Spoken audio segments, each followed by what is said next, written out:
Hello বন্ধুরা, আমি এখানে পেঁপে নিয়েছি। পেঁপে দিয়ে একটা রেসিপি করব, সেটা হচ্ছে ছানা দিয়ে পেঁপে ডালনা। ঠিক আছে, তার জন্য কী কী লাগবে: দুটো মাঝারি সাইজের পেঁপে, আলু, ছানা, তিনটে বড় সাইজের পেঁয়াজ, একটু রসুন, আদা, টমেটো কুচি, লঙ্কা, একটু টক দই আর কিছু মশলা, নুন, জিরে গুঁড়ো, ধনে গুঁড়ো, লঙ্কা গুঁড়ো, হলুদ গুঁড়ো, এগুলো দিয়ে করতে হবে। তারপরে দেখতে থাকুন। তাহলে আমি সবজিটা কেটে ফিরে আসছি। তো দেখো, সব কিছু কাটা হয়ে গেছে। পেঁয়াজ এরকম ঝিরিঝিরি করে কাটতে হবে, রসুন রয়েছে, আদা রয়েছে কুচি কুচি করেছি, টমেটো রয়েছে, কাঁচা লঙ্কা রয়েছে, এগুলো সব কেটে এগুলো সব মশলা করতে হবে, পেস্ট বানাতে হবে। আর আমার এদিকে পেঁপেগুলো কাটা হয়ে গেছে ডুমডুম করে, আলুগুলো ডুমডুম করে কেটে ধুয়ে নিয়েছি সব কিছু। এবার আমি ছানাটাকে ছানাটাকে মাখতে গেলে এবার ঠেসে ঠেসে মাখতে হবে। তার আগে, মাখার আগে এর মধ্যে আমি দেব অল্প নুন, দেব আর দেব 1 চামচের মতো ময়দা, যাতে ছানাটা একটু বাইন্ডিং হয়ে যায় ভালো করে। আর দেব একটু গোলমরিচের গুঁড়ো, ব্যাস। এবার এই সব কিছু দিয়ে আমাকে ছানাটা ভালো করে মেখে বলের আকারে গুঁড়ে নিতে হবে। ততক্ষণ আমি ছানাটা মাখতে থাকি। এইরকম চটকে চটকে ছানাটাকে মেখে নিতে হবে, মেখে একটা বলের আকারে তৈরি করতে হবে। তো দেখো, এখানে এইভাবে ঠেসে ঠেসে মাখছি। আমার একটুখানি ময়দা লাগবে বাইন্ডিংয়ের জন্য, না হলে জিনিসটা ছেড়ে ছেড়ে যাচ্ছে। তার জন্য আমি আর একটু ময়দা অ্যাড করে দিলাম, দিয়ে আবার এটাকে মেখে নেব, যাতে এটা ছেড়ে না যায়, যাতে এটা শক্ত মন্দ হয়ে একটা বলের মতো আকারে, বলও করতে পারো, কেউ চৌকো চৌকো করতে পারো, যার যেরকম সুবিধা শেপ করতে পারো। ছানার বলগুলো আমার রেডি হয়ে গেছে এবং গোল গোল করে সব বলগুলো করেছি। এবার এটা রেখে দেবো ভাজার জন্য। এবার মিক্সিং বলে এক এক করে সব জিনিস আমি দিয়ে দেবো, যেমন রসুন কুচি, আদা কুচি, টমেটো কুচি, লঙ্কা কুচি,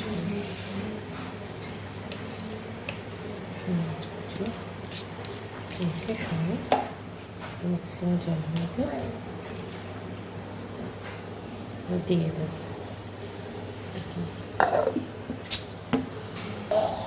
মশলাটার মধ্যে হয়ে গেছে, এরকম মিহি পেস্ট হবে, মশলাটা এরকম মিহি পেস্ট হবে। এবার আমরা এক এক করে,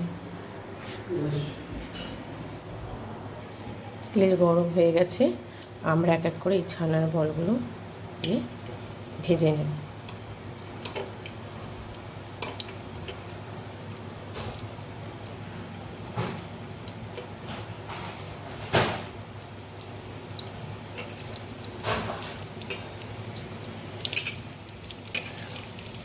লাল লাল করে হালকা হাতে আমরা ভেজে নেব। এরকম হালকা লালচে ব্রাউন কালার হবে, তারপর এগুলোকে তুলে নেব, ব্যাস। আর এগুলোকে আর ভাজা যাবে না। এবার গ্যাসের ফ্লেমটা কমিয়ে দিচ্ছি, কমিয়ে দিয়ে এগুলোকে এক এক করে বাসনের মধ্যে তুলে নেব। ওই তেলের মধ্যেই আমি ডুবো করে কেটে রাখা পেঁপেগুলো ভেজে নেব।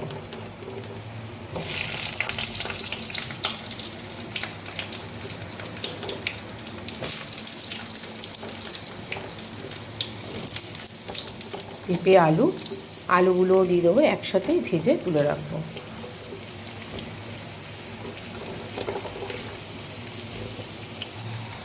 এর মধ্যে সামান্য পরিমাণ নুন আমি অ্যাড করে দেবো ভাজার জন্য, আর সামান্য হলুদ আমি অ্যাড করে দেবো। তারপর এটাকে ভালো করে ভাজতে হবে।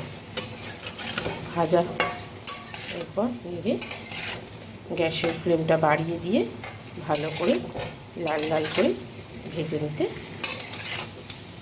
হবে আলু আর পেঁপেটাকে। এই লাল লাল করে ভাজা হয়ে গেছে।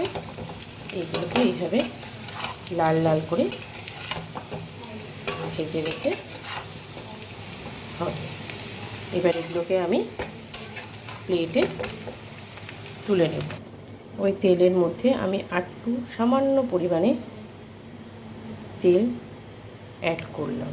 ওই তেলে আমরা দিয়ে দেব গোটা জিরে, এসে তেজপাতা দিয়ে দেব। এটা ভাজা ভাজা হলে আমাদের যে পেস্ট করা মশলাটা ছিল সেটা আমরা এখানে দিয়ে দেব। সব মশলা দিয়ে দিলাম। এবার এটা একটু ভাজা ভাজা হয়ে যাক। ভাজা ভাজা হয়ে গেলে তারপর এর মধ্যে আমি ধীরে ধীরে আরও কতগুলো মশলা আছে গুঁড়ো মশলা সেগুলো অ্যাড করে দেবো।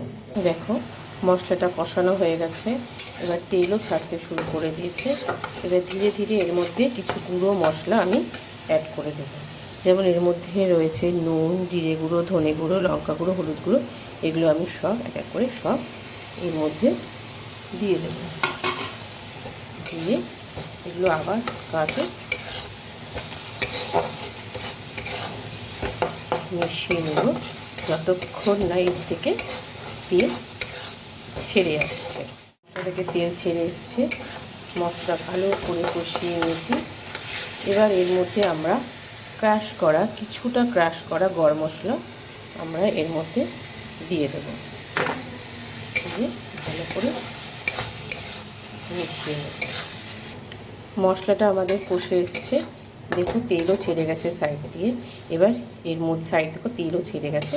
এবার এর মধ্যে আমরা ভেজে রাখা আলু আর পেঁপেটা আমরা দিয়ে দেব। দিয়ে ভালো করে এইভাবে মশলাটাকে পুরো পেঁপে আর আলুর গায়ে ভালো করে মাখিয়ে নেব। দেখো এই পুরো মশলার সাথে পুরোটাকে মিশিয়ে নিয়েছি, পুরো মশলার সাথে মিশে গেছে। এবার আমরা যে ফ্যাটানো টক দইটা রেখেছিলাম সেটা আমরা এর মধ্যে দিয়ে দেব। দেখুন টক দইটা দিয়ে মিশিয়ে নিয়েছি। টক দইটা গ্যাসের ফ্লেমটা একটু স্টিম করে তারপরে দিতে হবে, নাহলে দইটা অনেক সময় ছানা কেটে যায়।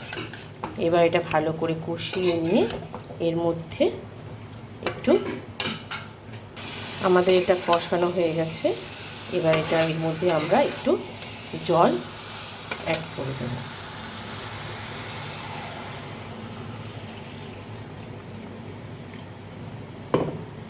যাতে এটা ভালো করে একটু সেদ্ধ হয়ে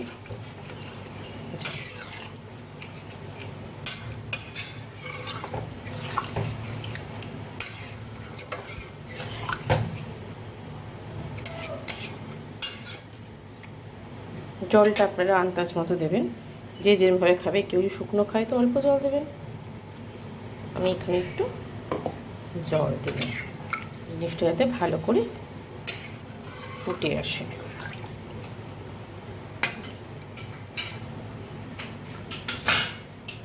জল দিয়ে দিয়েছি।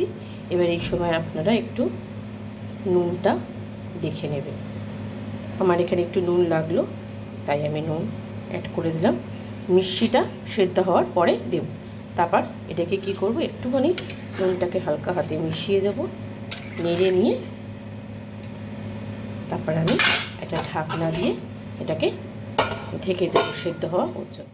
এবার ঢাকাটা তুলে ফিরে আসছি। দেখুন কি সুন্দর রং এসেছে, তেলও ছেড়ে গেছে। এবার সব সবজিগুলো সেদ্ধ হয়ে গেছে।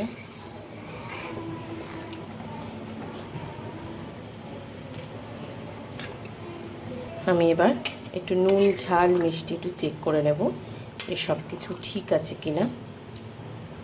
এর মধ্যে একটু নুন লাগবে, আমি একটু নুন দিয়ে দিলাম, আর একটু চিনি অ্যাড করে দিলাম। সামান্য, নিরামিষ রান্না, একটু মিষ্টি মিষ্টি খেতে, ঝাল ঝাল। সব সমান না হলে তো ভালো লাগে না, সব সমান হলেই খেতে টেস্ট লাগে। এবার এর মধ্যে আমার যে তৈরি করে রাখা যে ছানার বলগুলো ছিল, এই ছানার বলগুলো যে ছিল এইগুলো এক এক করে আমরা এর মধ্যে ছেড়ে দেব।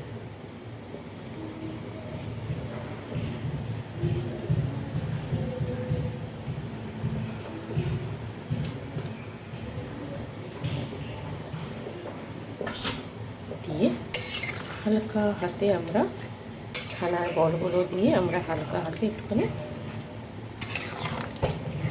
নিয়ে একটু ভালো করে ফুটিয়ে নিয়ে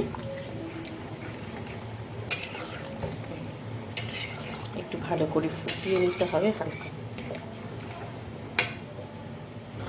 ছানার বলগুলো দিয়ে ঝোলটা ফুটে গেছে, বেশি আর ফোটাবো না, তাহলে বলগুলো ঝোলটাও শুকিয়ে যাবে, বলগুলো খুলে যাবে। তাহলে এরকম ফুটে উঠবে। তারপরে গ্যাসের ফ্লেমটা আমি অফ করে দিলাম। অফ করে দিয়ে এটাকে আমি ঢেকে দেব, একটু স্ট্যান্ডিং টাইমে দেবো। তারপরে ঠান্ডা হলে পরিবেশন করব। দেখুন এবার কতটা সুন্দর হয়েছে দেখতে এই ছানার বলগুলো। এবার আমরা এটাকে প্লেটের মধ্যে একটা বেড়ে নিয়ে দেখাচ্ছি কেমন দেখতে হয়েছে। এই দেখুন কেমন হয়েছে, আমরা বেড়ে নিয়েছি। এবার এটা খেয়ে কেমন হয়েছে আপনাদের সাথে শেয়ার করব। টাটা। এবার দেখো খেতে কেমন হয়েছে, ছানাটা কি নরম সফট হয়েছে, এত সুন্দর। এবার এটাকে নিয়ে মেখে